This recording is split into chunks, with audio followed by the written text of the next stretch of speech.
Hello, everyone, and welcome back to By Imperial Decree. Today, we are going to be going over Battlefleet Gothic Dreadnaughts. I want to send out a huge thank you to Shoes on the Discord server, who donated most generously for me to come and do this video for all of you. So I want to go over Dreadnaughts. What are they? What are the great Glorianas of the Imperial/Chaos Navy? And the answer is a little complicated. So in the great and greater 40k lore, for the longest time, the biggest, meanest, most badass thing that you could really get your hands on ultimately was a battleship. And you always played around with the internet spaceship scale uh, web pages to get an idea of just how ridiculously over the top these ships really are. And your average Imperial battleship was roughly as long and significantly greater in mass than a Executor Super Star Destroyer from Star Wars. And of course, Games Workshop was able to flex on everybody about just how big their battleships were and how the Cobra Destroyer was the size of a Star Destroyer. The smallest of the Imperial Navy is as big as the standard ship in the uh, Imperial fleet for Star Wars. But relatively recently, with the Great Rift and the return of Gilliman, a lot of things started to change in the story writing at Games Workshop. Not to mention the finite detail that was taken into with the Horus Heresy novels. A lot of things started to emerge that ultimately started to change the nature of the Imperium of Man and the spaceships that they use. Now, when it comes to the bread and butter vessels of the Imperial Navy, the largest thing that you're generally going to ever see is a battleship. You're not going to see something ridiculously over the top very often, with a few exceptions, like the Rock or other, gigantic vessels that are considered to be holy relics of a bygone era. And that lasted for about 5 minutes before the coked up, cross eyed, foaming at the brain lunatics at Black Library started adding Gloriana battleships left, right, front, and center. They were just jamming it into the setting and doing whatever they possibly could to ultimately minimize the importance and the grandeur of the battleships that we had all come to know and love. Now, what did that mean for Battlefleet Gothic? Ultimately, it became a pretty serious problem because ultimately Glorianas were the battleships of this game, but they kept on describing them bigger and more ridiculous and more, yeah, and bigger. It just kept going beyond the scale of Battlefleet Gothic and what it could reasonably do within the boundaries of the setting. And the ultimate response was, generally speaking, a tossing up of our collective hands and saying, these things are ridiculous, we're going to try to ignore them, at least for a while.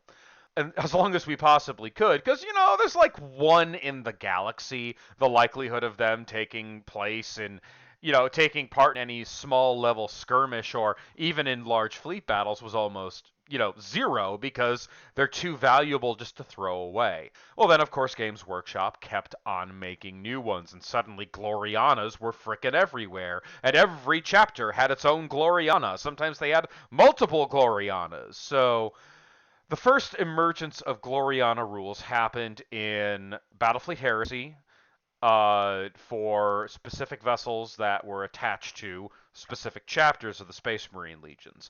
Now, those rules were, generally speaking, not particularly, at least in my opinion, and the opinion of the author of this document, they did not feel that it really grasped the size, scale, power, or interest that really Glorianas could become. They were basically just souped up battleships. And that's not interesting enough. And not only that, it doesn't represent the sheer size, because a Gloriana is to a battleship as a light cruiser is to a battleship. So battleships are tiny by comparison, and firepower wise, they're tiny by comparison. And when we get into the actual rules, which is later on in this video, for each individual Gloriana that we have made thus far, you'll understand just how small an Imperial battleship is by comparison to a Gloriana. So ultimately, this document was designed by me and Griftifer to provide, at the very least, acceptable rules for the Gloriana vessels and other vessels of its scale within the boundaries of Battlefleet Gothic without actually breaking the rules or the balance of Battlefleet Gothic. So, a couple of things that you should recognize. First things first, Glorianas are meant for really, really large scale games. You're not going to be taking them by themselves. You will have to take them in gigantic games because ultimately, even within the boundaries of the setting, they would not send a Gloriana in alone. They're too valuable to lose. So you're going to have a large supporting fleet along with your Gloriana, which ultimately means your opponent will also have a suitably large fleet, possibly with a Gloriana of their very own. So ultimately, let's get down to it. So we're going to start with the basic rules of the Dreadnought, which again encompasses the Gloriana. This is going to be a little wordy. I apologize ahead of time. First things first. Dreadnoughts are so massive compared to other starships that they require a number of special rules. They must follow all the usual ship rules in your fleet except where its special rules explicitly state otherwise. Dreadnoughts should be placed on a base that is at least 60 millimeters, but no more than 90 millimeters in diameter. What does this mean? This should give you an idea of how flickin' huge these miniatures are, because some of them are too big to put on the normal battleship 60 millimeter base. Okay? But there is your range, 60 and 90 millimeters. Okay? A game that includes opposing dreadnoughts should be mounted on the same size base for fairness. Okay? So if somebody brings a 90 millimeter and you prefer the 60 millimeter, make a decision about which ones are being put down. They must be the same. Okay. Special orders. A dreadnought acts as a single entity for the purposes of special orders, with all subsections to be affected by those orders as normal, and may not use the following special orders. Burn retros come to new heading. A dreadnought may use all ahead full, but only moves an additional 2d6 when doing so. So the cheating method of getting a maneuverable battleship simply does not work with a Gloriana. They are too big. Now, ramming. For the purposes of ramming, a dreadnought is larger than a battleship, but smaller than a defense. Ergo, a dreadnought attempts to ram a battleship will have to roll 3d6 on its leadership, and a battleship that attempts to ram a dreadnought will test on 1d6. This makes having a retribution battleship with a ram spike really handy. A dreadnought that successfully rams an enemy ship, or itself is rammed in the prow, rolls dice equal to its total starting hits of all its subsections, which means ramming a dreadnought of any stripe in the prow is an incredibly bad idea. If you are rammed in the side or rear, you roll dice equal to half the total starting hits of all its subsections, which means it's still a really bad idea, just less of a bad idea than ramming it head on. Movement. Dreadnoughts must move their speed in a straight line each turn, no more, no less. Dreadnoughts never have their speed reduced by blast markers or damage. Any other effects that would cause the dreadnought to have reduced speed take effect as normal. Turning. A dreadnought may turn up to 45 degrees every second movement phase. This turn must be taken at the end of the dreadnought's move. That is just telling you how freaking slow these things are. Now, subsections. Now, if any of you have ever seen a Ramillies Starfort, this is going to seem vaguely familiar. Dreadnoughts are so large that their weapons, hits, and defenses are divided up into 4 subsections: port, prow, starboard, and aft. When the dreadnought is fired upon, determine which subsection the attack will hit by tracing a straight line from the stem of the firing ship to the center of the dreadnought. Likewise, ordnance hits are only resolved against the first subsection actually contacted by the marker. If an attack traces its line to either port or starboard, the dreadnought counts as a beam. If it traces to prow section, it's pretty normal. The prow section is counted as closing, and if it's aft, it's moving away. However, dreadnoughts are so massive that any weapons used on the gunnery table receive an automatic left column shift in addition to any other column shifts. You are huge. This may seem like these are going to be bullet sponges. Well, they are. They're gigantic ships. It's hard to miss something this big.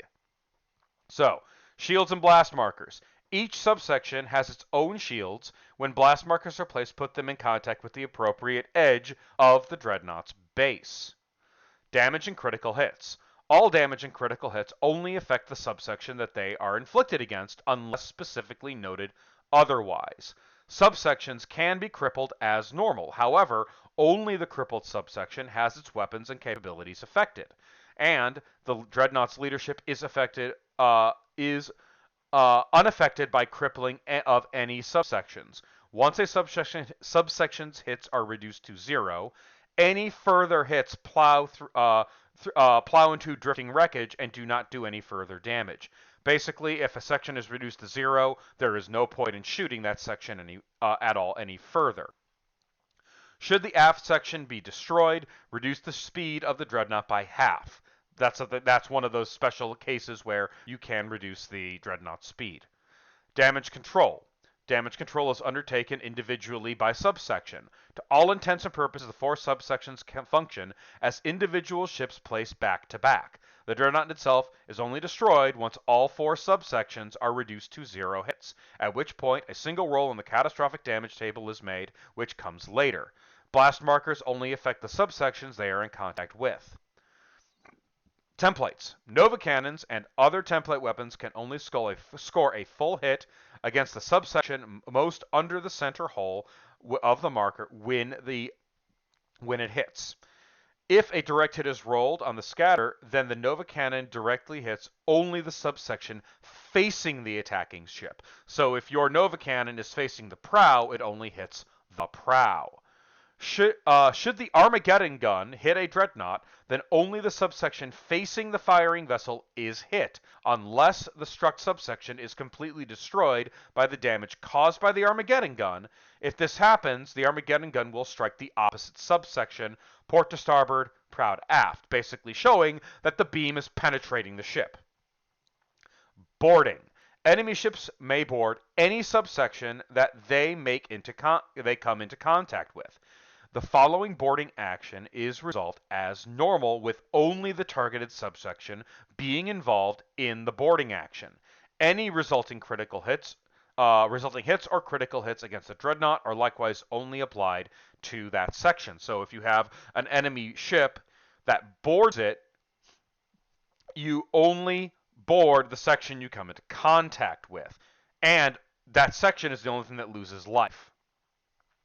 If a dreadnought initiates a boarding action against an enemy ship, it may choose how many of its subsections will be involved in the boarding action, only counting their remaining hits for its boarding value. Subsections not involved in the boarding action may fire their weapons as normal, which is unique to dreadnoughts. They can still keep shooting when boarding, so long as that's the subsection that is doing the boarding action is not involved. Hit and run attacks. Hit and run raids are resolved only against the subsection they are directed at and will not affect other subsections. Enemy ships that launch a teleport attack against the dreadnought may target any subsection. Dreadnoughts contain numerous teleport chambers, both for dispatching troops to other vessels in the fleet and delivering them into combat, be it on a nearby planet or as a devastating hit and run attack against enemy vessels. Each subsystem that is not destroyed allows the dreadnought to launch one teleport hit and run attack. Very important.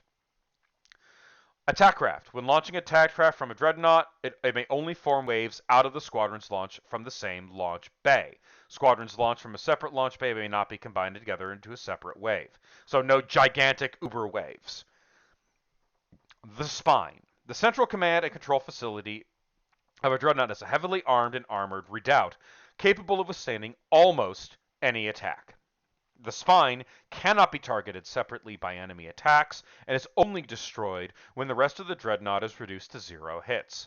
In rare instances, if the spine would take damage, such as from its own ordnance exploding due to critical hits, etc., the opposing player distributes the damage between any remaining subsections. A note on victory points. Dreadnoughts may be taken only in games of 2,500 points or more. Additionally, no dreadnought may be worth more than 50% of the fleet's total cost, and no fleet may contain more than one dreadnought. They are making a very clear point here. You may take one in a reasonably pointed game. Okay?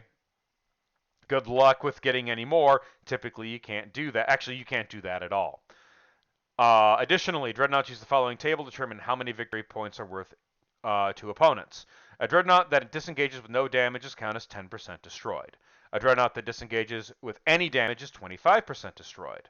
A dreadnought that has two subsections or all two subsections destroyed or all 4 subsections crippled counts as 50% destroyed, and a full destruction obviously is 100%. Now, I need to make an important point here. Black Library has a lot to answer for in this regard, because these ships are so large that, generally speaking, they could take on fleets of equivalent points. I think that, at least from my perspective and opinion, Gloriana should probably not have been made, but Games Workshop decided to go and make them, and they made it within the meta of Battlefleet Gothic and in its domain, and thus they have been added. But ultimately, at some point, somebody has to go to Black Library and tranquilize or dart their riders, because at a certain point, the ships on these scales would just kind of reverse into a black hole from just the sheer amount of mass that these things have. They're just it goes beyond dark science fiction, at least in my opinion, and kind of delves into science fantasy of the worst variety. But it is what it is. I'm going to continue now. Dreadnoughts and campaigns. Dreadnoughts are all unique vessels, only one of which of each named dreadnought may be taken in a campaign with no duplicates. Additionally, no player may ever take more than one dreadnought in the fleet list, and if it is destroyed when it's gone, you cannot replace it. So you simply cannot, say you have McCragg's Honor, and then it's destroyed. You can't bring in McCragg's Honor 2. McCragg's Honor has been destroyed. Too bad. It's gone forever. Rather than using the standard reinforcements appeal in order to add a dreadnought to your fleet list, you must successfully make a call upon the Council of Terra appeal, for only they have the authority to dispatch a dreadnought to a particular conflict. This appeal requires a 5+ to be rolled in order to be granted, and you may only attempt this appeal once per campaign turn. The High Lords look unfavorably to those who call upon them too often. Now, dreadnoughts have a unique critical hits table. Now, we're going to go, we're going to go down the whole critical hits table. Roll a 2d6 between 2 and 3. No extra damage. Target high energy systems. The attacker focuses on destroying areas of the dreadnought's power distribution network. The attacker chooses one of the following applicable options. 1. Reduce target subsection turrets by 1. 2. Reduce target subsection shields by 1, or reduce the strength of lance or nova cannon weapon in the targeted subsection by half round down. 4 to 5. Target weapons clusters. The attacker focuses on neutralizing banks of weapons across the dreadnought's surface. The attacker chooses one of the following applicable options. Reduce the firepower of a gunnery weapon in the targeted subsection by half round down. Everything's going to be round down. Reduce the strength of a torpedo salvo in the targeted subsection, or reduce launch capacity of any launch bay in the subsection by half round down. On 6, target thruster assembly. The attacker focuses on demolishing the dreadnought's maneuvering systems. Make note that each time a dreadnought suffers from this result, each time the Dreadnought wishes a turn, it must roll higher than on a d6 than the number of thruster assembly critical hits it has suffered during the course of the battle. This does not include the free turn it may take when it's within a planetary gravity well. A Dreadnought may suffer the maximum of 6 thruster assembly hits. This critical hit may only be repaired by the damage control rules of the aft subsection. Now, fire. Number 7 is fire, which is exactly the same as standard fires, only for the subsection though. A roll of an 8 plus D3 damage. Hull breach. Huge gash is torn, causing carnage among the crew. 9. Command tower struck. A command tower on the spine is torn away. The Dreadnought's leadership value is reduced by 2 points. It cannot be repaired. 10. Shields collapse. Shield generators overload and burn out in that subsection. This may not be repaired. 11. Citadel penetrated. Additional D3 damage. The main citadel is struck, causing immense destruction as the ordnance stored there explodes and wreaks havoc. All subsections suffer D3 damage, and all spine weapons are lost. 12. Reactor struck. The central plasma reactor at the heart of the Dreadnought is struck. All 4 subsections suffer an extra D6 hits from resulting power surges and leaking plasma. Roll another critical damage result immediately and apply that to the subsection struck. Now, this is very, very severe, and it really wreaks havoc if the enemy rolls high. Now, again, this is ultimately part of the balancing factor for these ships. They are huge and supremely powerful. This right here is ultimately one of the great balancing factors of these vessels. This is what's making them capable of actually coming in and playing BFG, because they have to have some kind of weakness in the game. So this is one of them. Now, moving on to the catastrophic damage table. Roll a d6 when all subsections are reduced to 0. 1 through 2, it is wrecked. Then ultimately, the wreck, it basically stays on the board as the ship. It simply ceases to function. It moves straight ahead according to its speed in a direct line until at the end of each controlling player's movement phase, with all of the rules of a floating hulk. Now, moving on.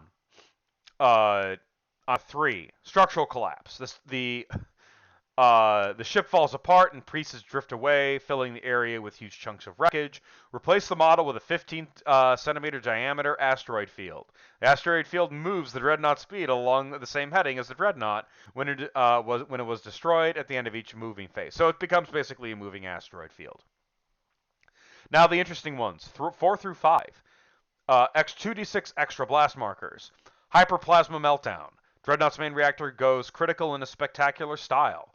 Resolve 12 land shots against all ships within 46 centimeters and remove all ordnance from within range. Everything else remaining on the table suffers the effect of a solar flare centered on the Dreadnought. Then replace the Dreadnought with 2d6 blast markers. And finally 6, warp field implosion. The Dreadnought instantly vanishes into the warp as the warp field collapses, leaving behind a vast hole in the fabric of space. Resolve 12 land shots against all ships within 46 centimeters, then replace the ship with a warp rift.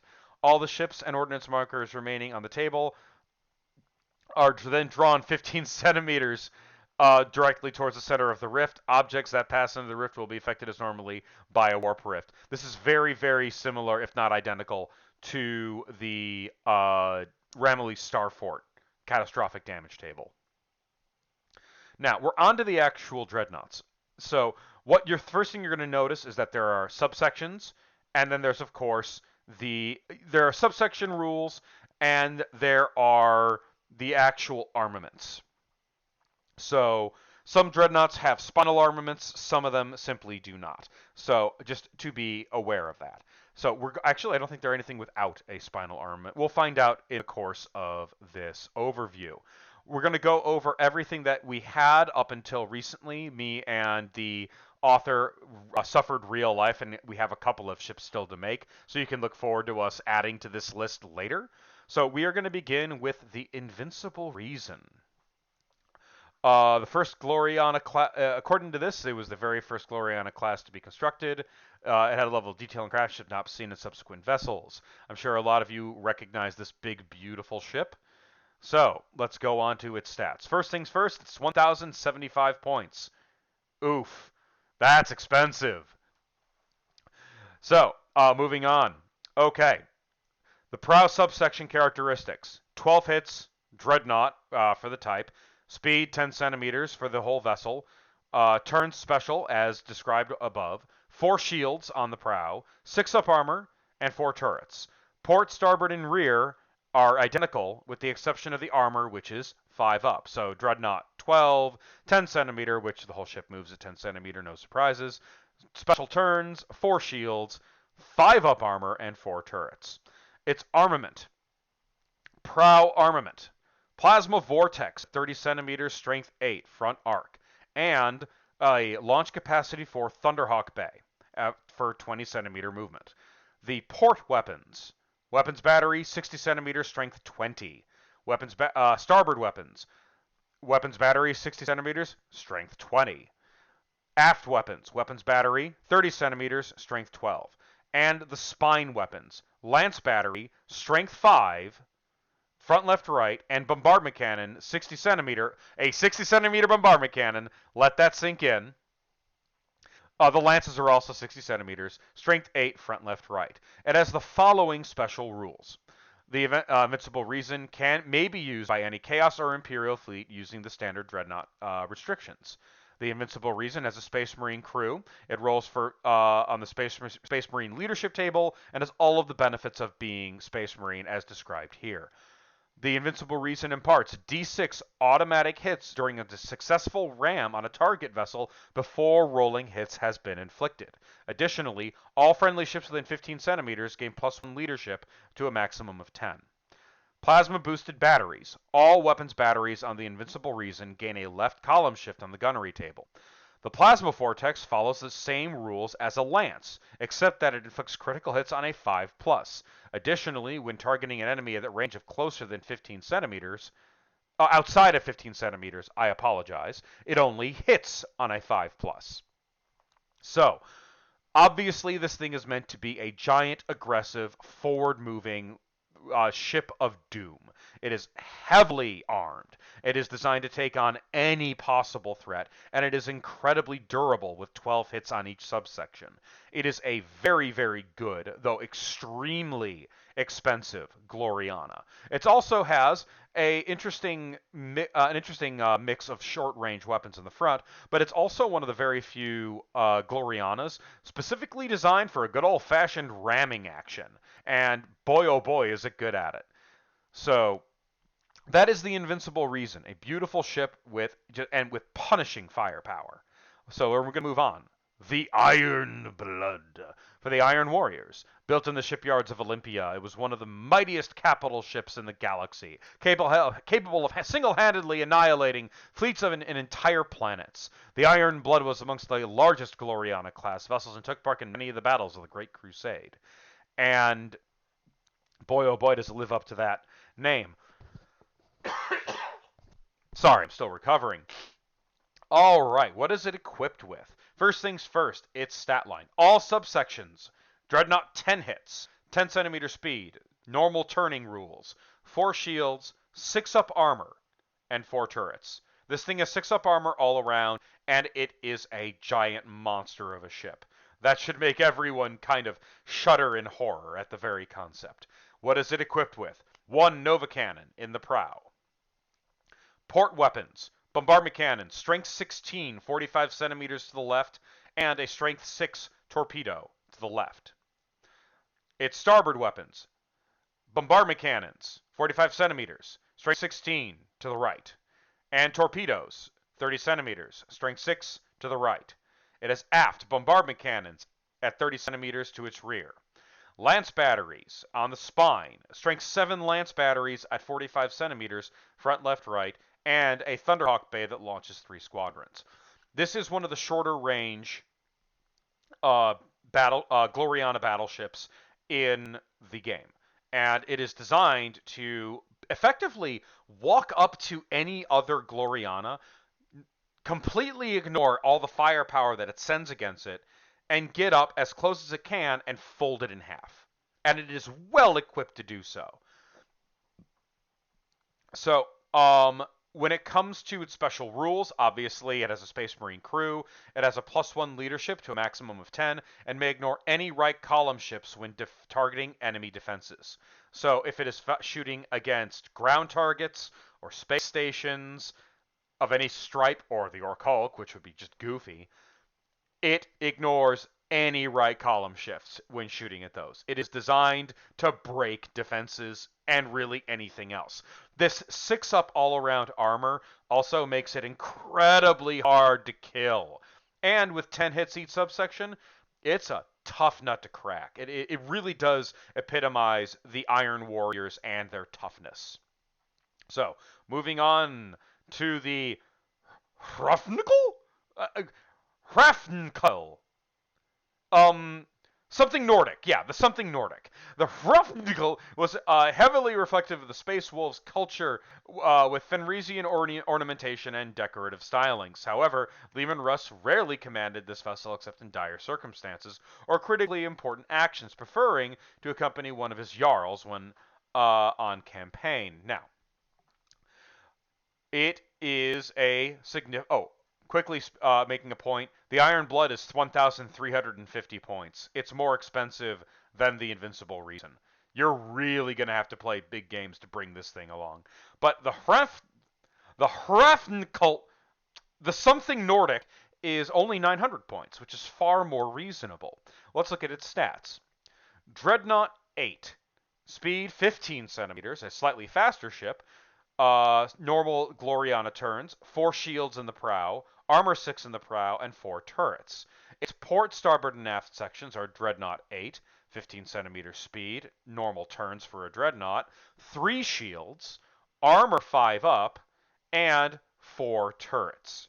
It is equipped in the prow with a strength 10 torpedo salvo, port weapons battery at 45 centimeters at strength 14, port boarding torpedoes at speed 30 centimeters and the normal boarding torpedo rules, strength 12 to the left, and launch bays 4 strength 4 Thunderhawks.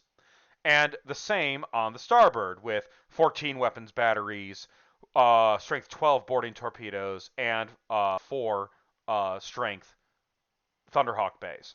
Its aft firepower is strength 8, and it has a strength 6 spinal lance. Now, obviously it has Space Marine crew, no surprises there. When under brace for impact, the something Nordic has a +3 brace, a 3+ brace save instead of 4+, which is really handy because this is not a particularly durable Gloriana. It's actually one of the faster Glorianas, and obviously it is designed to be a hit and run masterclass. It is meant to be able to move reasonably quickly for a Gloriana, dump out an enormous amount of Thunderhawks and boarding torpedoes, and spend its time disabling the enemy vessel, be it another Gloriana, be it a battleship, be it anything on the board, while uh, preventing it from basically preventing the enemy from shooting at it by disabling as many weapon systems as it possibly can. And in doing so, allows it to survive battles in that manner. Because if you can't shoot at it, the fact that this is actually kind of fragile really doesn't matter that much. But when you do brace, boy oh boy, that is a huge benefit to get a 3-up save. Moving on to the Swordstorm, the fastest known Gloriana class battleship. The Swordstorm was heavily modified by the White Scars Legion to better fit with their preference of lightning strikes.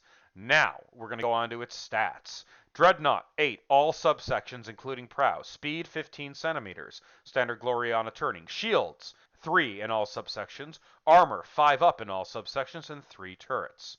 Its prow has a strength 6 torpedo out the front. It has port and starboard weapons batteries of a strength 18 and 3 launch capacity, so a total of port and starboard strength 18 weapons battery and a strength 3 port and starboard Thunderhawk bay, so its launch capacity 6. It has aft weapons at strength 8 at 30 centimeters and a dorsal strength 6 lance battery front, left, right. standard Space Marine crew rules, the Swordstorm adds 46 centimeters to its speed when on all head full special orders instead of 2d6. Now, this is the fastest dang Gloriana there is, and there is a huge advantage to being this fast. Now, while it is not as heavily armed, and it's a really cheap ship at 700 points, um, have the ability to get this sucker faster across the board to get into the close range that you need to cause the actual damage that you want to cause. Because even if you go all ahead full on this thing and half your non-launch bay firepower, that's still a strength 9 weapons battery and a strength 3 lance coming out of the port and starboard and the spine sections. So ultimately, this is a very fast, very aggressive Gloriana for what it's worth. Just be aware if you go too fast, you may not have the maneuverability to actually make the turns that you need to keep this thing effective. Its weapons batteries are only 45 centimeters at range. But at 700 points, that's not bad. That's not bad at all. All right, moving on. The Eternal Crusader. I'm sure a lot of you have seen beautiful artwork about this. Okay, the Eternal Crusader is a Gloriana battleship and the largest ship of the Black Templars chapter fleet, though it dates back to the Great Crusade, where it served in the Imperial Fists fleet. Okay, now what does it have? It is a dreadnought with 8 hits per subsection. It has 15 centimeters speed, standard Gloriana turning 3 shields, 6 up armor on all sides. Oh, I love it! And 3 turrets on each subsection. Its prow has a prow launch bay for Thunderhawks at a strength 5 squadron. It has a strength 12 torpedo salvo as well out the front. Its port and starboard weapons have a strength 6 bombardment cannon at 30 centimeters, a strength 15 weapons battery at 45 centimeters, and launch capacity 2 Thunderhawks, giving this thing a total launch capacity of 9. It has a aft strength 10 weapons battery. It has a dorsal strength 3 45 centimeter lance and a strength 8 30 centimeter bombardment cannon that fires front, left, right. This is 1,050 points. Why is it so expensive when its firepower seems so minimal? It's that 6 up armor all around. That is supremely expensive, but it makes a ship really hard to kill. It has the standard rules for Space Marine crew, and this vessel adds 3d6 to its speed when on all head full special orders. So it's not as fast as the Swordstorm, but it is getting there. It is a zippy little ship, and very well equipped to dump a heck of a lot of Thunderhawks onto the table. It also is, reasonably strong in a brawl, very effective against smaller ships, but really not capable of standing up against other Glorianas. All right, on to the Nightfall at 900 points. The Nightfall was a Gloriana battleship which served as the personal flagship of Night Lords Primarch Conrad Kurz. The Nightfall was notable for containing vast series of labyrinths and traps inside of its hull, designed by Perturabo, which Kurz used to torture and kill those he captured. The ship's stats, all subsections: Dreadnought 10, 12 centimeter movement. Special when it comes to turns as normal, 4 shields, 5 up armor, and 5 turrets. It has a prow, 45 centimeter strength, 6 weapons battery, fires front, left, right. Its port and starboard are equipped with a strength 12 weapons battery and a strength 8 launch bay that fires fighters, bombers, and assault boats with a total launch capacity of strength 16. It has an aft weapons battery at strength 10, and it has a strength 12 30 centimeter spinal bombardment cannon that fires front, left, right. It has the standard rules for Space Marines. For taking Space Marines, any ship that suffers one or more successful hit and run originating from the Nightfall, including both teleport attacks and assault boats, suffers -1 leadership for the rest of the battle. Any enemy ship boarded by the Nightfall suffers -D3 leadership. These effects are not cumulative, only the highest penalty applies. So we are looking at a tough, reasonably fast Gloriana that has more launch capacity than pretty much anything you can think of. It's basically two. It actually is basically two despoiler battleships slapped on top of one another with incredibly effective hit and runs and boarding capacity. It also has a very solid armament with a really, really nice prow lance battery. It is a beautiful and savage vessel, fully capable of going up against pretty much any other Gloriana in the game. It is a excellent choice and a very nice addition for your friendly Night Lord Space Marine player. Going on to the next one, the Red Tier. Originally part of the Emperor's personal fleet, the Red Tier served as the personal flagship of Primarch Sanguinius, reputedly the home of many great works of art.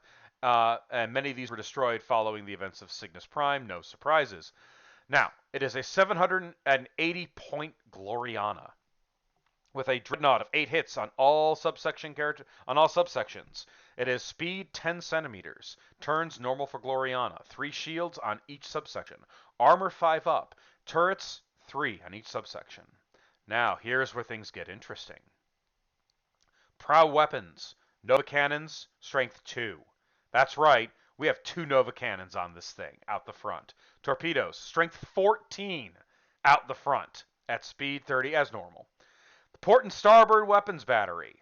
Port and starboard weapons, I'm sorry. Weapons batteries, 45 centimeters, strength 20 to the left. Strength 8, lance battery, 30 centimeters to the left. Starboard weapons are identical. Aft weapons, strength 8 to the rear at 30 centimeters. And dorsal bombardment cannons, 30 centimeters, strength 10, front, left, right. Its special rule, Red Tier doubles its boarding value for all boarding actions. This vessel has one rule. Move in as quote-unquote fast as it can, or more accurately, move towards the enemy shooting Nova Cannons and torpedoes, and then when you finally get close, pound the ever-living tar out of anything that gets in your port and starboard 30 to 45 centimeter arc, and board anything you possibly can. This thing is an incredibly powerful ship, despite its actual fragility, because it only has 8 hits per side and an armor of 5 up. But, oh my god, the enemy will regret ever getting close to this ship. It is one of the best brawlers of all of the Glorianas. And for you Blood Angels players, this is really the ship for you. Now, the Fist of Iron, Gloriana class. The flagship of the Iron Hands, the Fist of Iron was designed to mimic their homeworld of Medusa. Cold, bleak, dimly lit. However, the chilly vessel became warmer the closer one went to its center.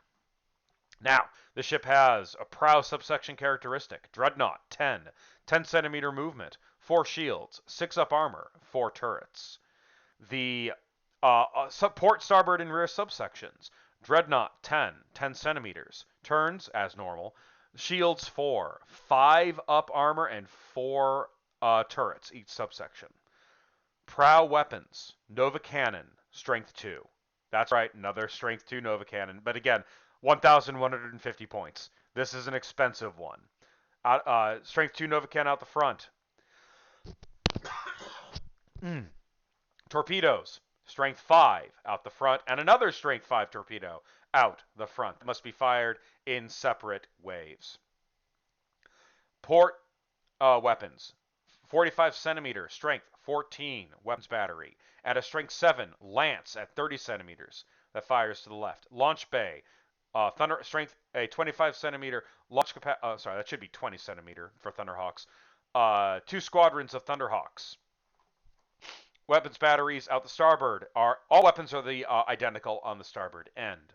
Aft weapons, weapons battery strength 10 out the rear. Spine weapons, strength 2, 90 centimeter lance. That's right, 90 centimeter lance weapon at strength 2. Bombardment cannon strength 8, 30 centimeters front, left, right. Its special rule, During each friendly end phase, a single friendly escort squadron within 15 centimeters of the Fist of Iron may replace a single Gladius, Sword, or Hunter class escort that the squadron had previously lost during the game. The escort must be placed so that both the squadron coherency of the target squadron and within 15 centimeters of the Fist of Iron. This thing literally builds new escorts that you lose. That's how awesome the Fist of Iron is. What a great and ridiculously over-the-top ship. You gotta love this thing. This, I believe, is the only ship that has this capacity to make new escorts that you may have lost. And the miniature released by Soulforge Studios actually has a docking bay for the actual miniature to rest in for the little escort on the underside. So, how much fun is that? All right. Oh, you, of course, are paying for it. 1150 points. So, that's going to be a big match. The McCragg's Honor. Everybody knows McCragg's Honor. 1,000 points. McCragg's Honor is a 26-kilometer long Gloriana battleship and the flagship of the Ultramarines Legion Space Fleet during the latter years of the Great Crusade and the opening of the Horus Heresy. Currently, it serves as the flagship for Robute Guilliman himself. Now, it has 12 hits on the prow, 10 centimeter speed, 4 shields, 6 up armor in the prow, and 4 turrets. The subsections are the same with the exception of the side and rear armor, which is 5 up. Its armament. It has a strength 12 torpedo out the front and the prow weapon section. The port and starboard weapons are a 60 centimeter strength 20 weapons battery and a launch capacity for Thunderhawks. And like I said, starboard is identical. The aft weapons are a 30 centimeter strength 10 weapons battery, and it has a dorsal weapon of a strength 5 60 centimeter front left right lance. Its special rule, McCragg's Honor and all friendly ships within 15 centimeters gain +1 leadership to a maximum of 10. This is a pretty bread and butter Gloriana for 1,000 points. Of course, it's on the large scale. It is well armed, but if you compare it to other Glorianas of the same scale on size, it's a little undergunned, but it's really meant to, make the rest of your fleet better. This ship is, again, because it's Ultramarines, it's middle of the road, and it plays it very well. It doesn't have anything that really screams incredible, beyond the fact that all of its firepower of weapons rests at 60 centimeters, except for the aft weapon. So it overall is a really good ship, and if you're a Ultramarines lover or a Robute Guilliman lover, this is the ship for you, and it's at a reasonable point cost to boot. Okay. We're on to the Endurance. The Endurance is the flagship of both Mortarion and the Death Guard, leading operations in the Great Crusade, Horus Heresy, and beyond. For 1,150 points, it's a Dreadnought with 9 hits, 8 centimeter speed movement. It's a slow boy. Standard rules for turning, 4 shields, armor 6 up, and 4 turrets in the prow and rear, and 5 in the port and starboard sections. It is equipped with a prow lance battery at front left right at strength 2 at 60 centimeters and a strength 6 torpedo out the front. Its weapons batteries are a 45 centimeter strength 20 weapons battery to the left and a launch capacity 5 for Thunderhawks. Same with the starboard side. Aft weapons are a strength 12 at 30 centimeters, and it has a strength 4 spine weapon.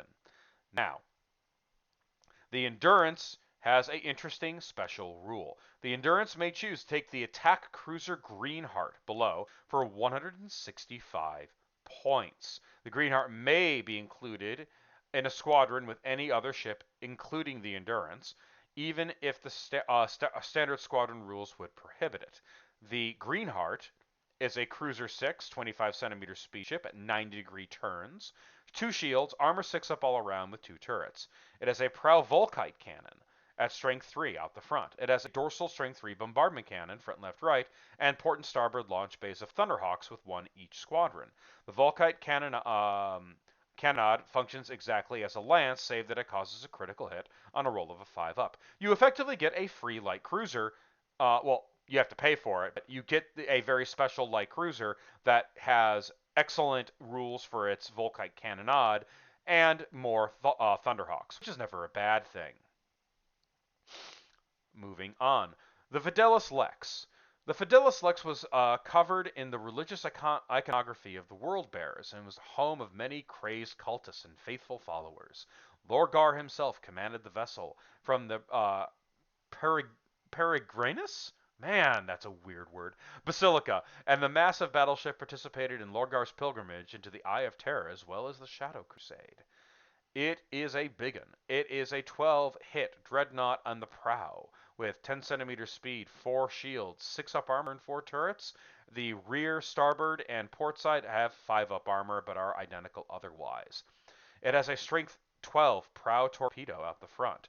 The port and starboard weapons have a 60 centimeter strength 20 weapons battery and a 60 centimeter strength 4 lance with 2 Thunderhawk bays. Its weapons battery is strength 10, and its lance battery on the spine is strength 3 at 60 centimeters, front, left, right. Now, the special rules: demon spawned rounds. All weapons batteries on the Fidelis Lex inflict critical hits on a 5+. The Fidelis Lex at 1100 points is a phenomenally good anti-Gloriana ship. At 60 centimeter range, it outranges most of the other Glorianas in the game. It hits with incredible firepower and incredible pain. It is basically a insurmountably powerful ship killer, and it's very good at its job.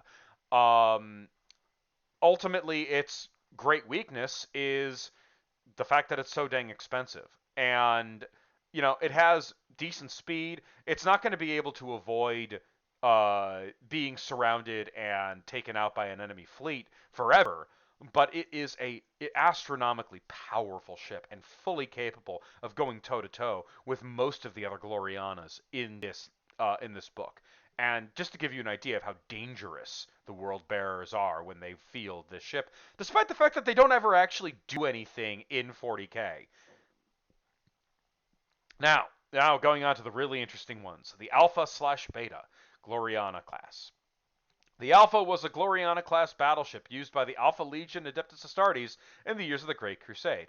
It served as the flagship of the Legion alongside the Beta, which is exactly the same ship, we think. I mean, it's the Alpha Legion. We don't even know if this is really the actual Alpha Beta.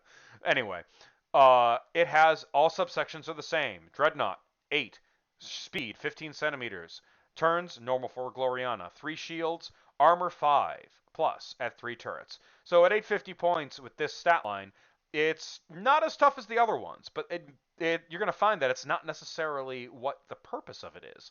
Armament in the prow, hidden weapons. Port weapons, weapons battery, 45 centimeter, strength 16 to the left. Lance battery, 30 centimeter, strength 4 to the left, and launch capacity 2 Thunderhawks. Starboard is the same, only out to the right.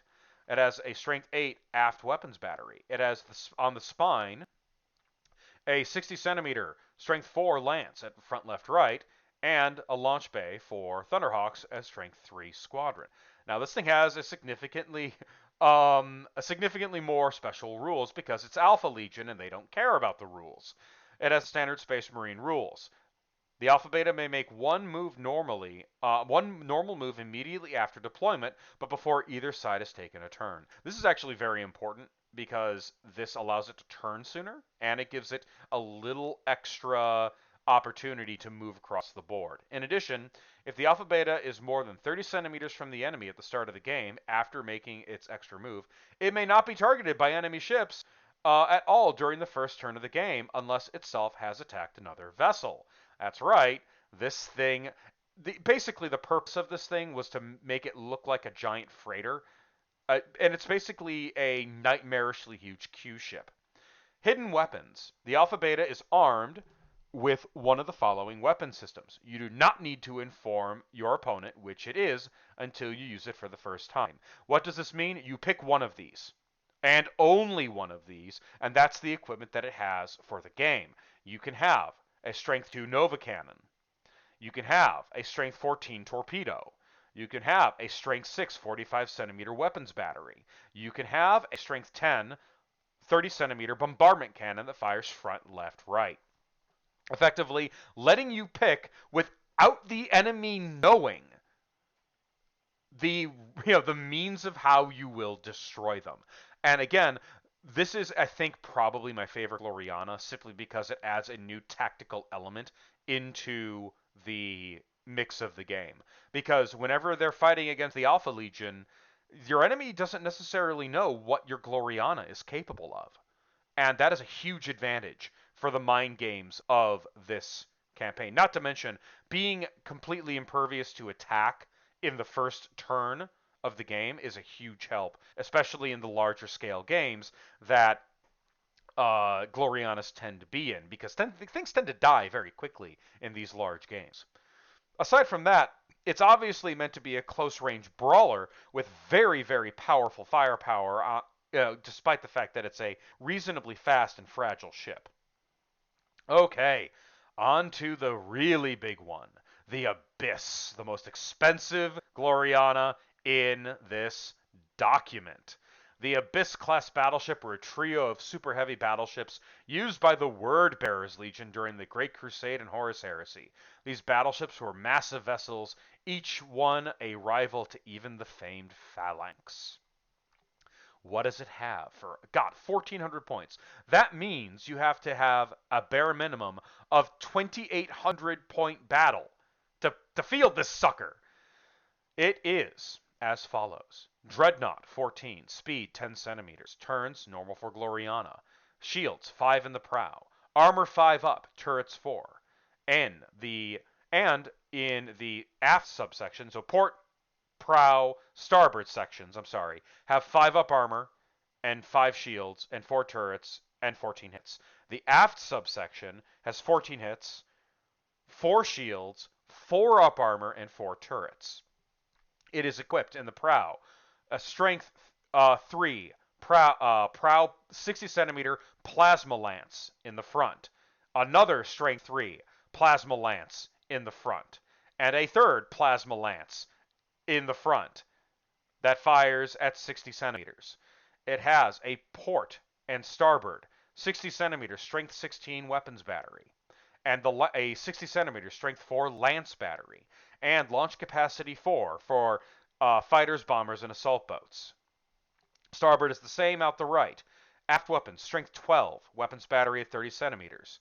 The spine, 60 centimeter, strength 14, weapons battery firing front, left, right, and a strength 9 torpedo, front, left, right. The special rules, because the Abyss automatically takes Space Marine crew.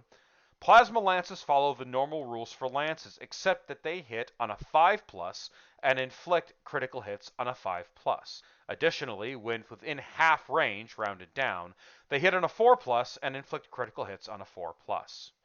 Now, why are there 3 individual plasma lance options on the front of this? Because ultimately it's partially a fluff reason in regards to the specific ship, but also because these can fire at 3 separate targets. And this gigantic monstrosity of a ship is huge, powerful, and a gigantic distraction Carnifex, fully capable of taking on any other Gloriana in the game. It is also the final Gloriana so far of this document.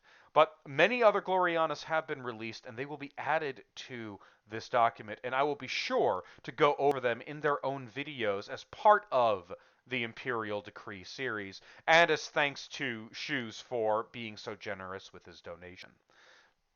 When it comes to the Glorianas in Battlefleet Gothic, really, as you can probably tell, they are meant to be the centerpiece of your fleet. They aren't just like a battleship or two in the really gloriously huge scale games that go up to the 3,000 to 5,000 point range. These are really this is a me ship. This is where my commander sits, right?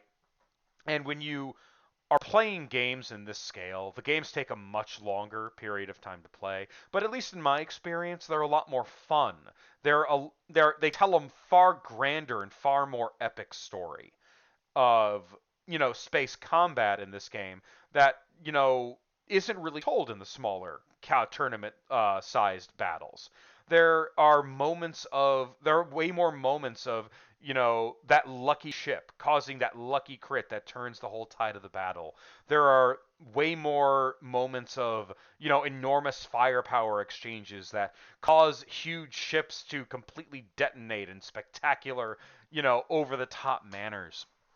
It's a uh these scale battles are a lot of fun, and I highly recommend that you give them a try. Now that Glorianas have stepped into the lore and we have designed the rules for them. Now, recognize that while the Glorianas are phenomenally good at blowing other things up, in the case of a campaign, they are as much a benefit as they are a liability.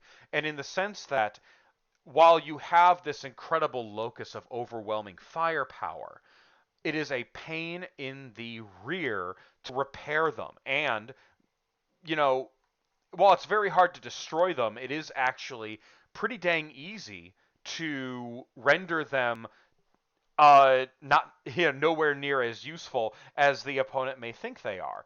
Some of these things only have 8 hits on their side. One concentrated round of firing at these ships with a fleet is enough to potentially knock out an entire subsection.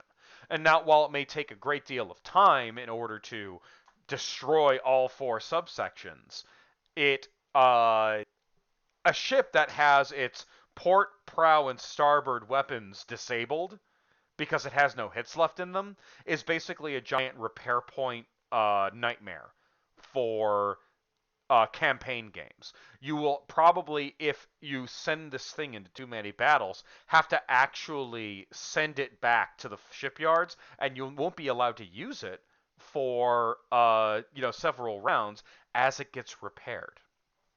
But there is there's something cinematic about them.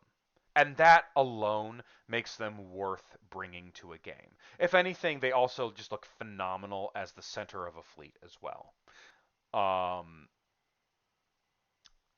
that was the Gloriana document. That is all of the rules, how the ships work, how the ships function, and how to play with them. I want to again thank Shoes for donating to the channel and requesting this video.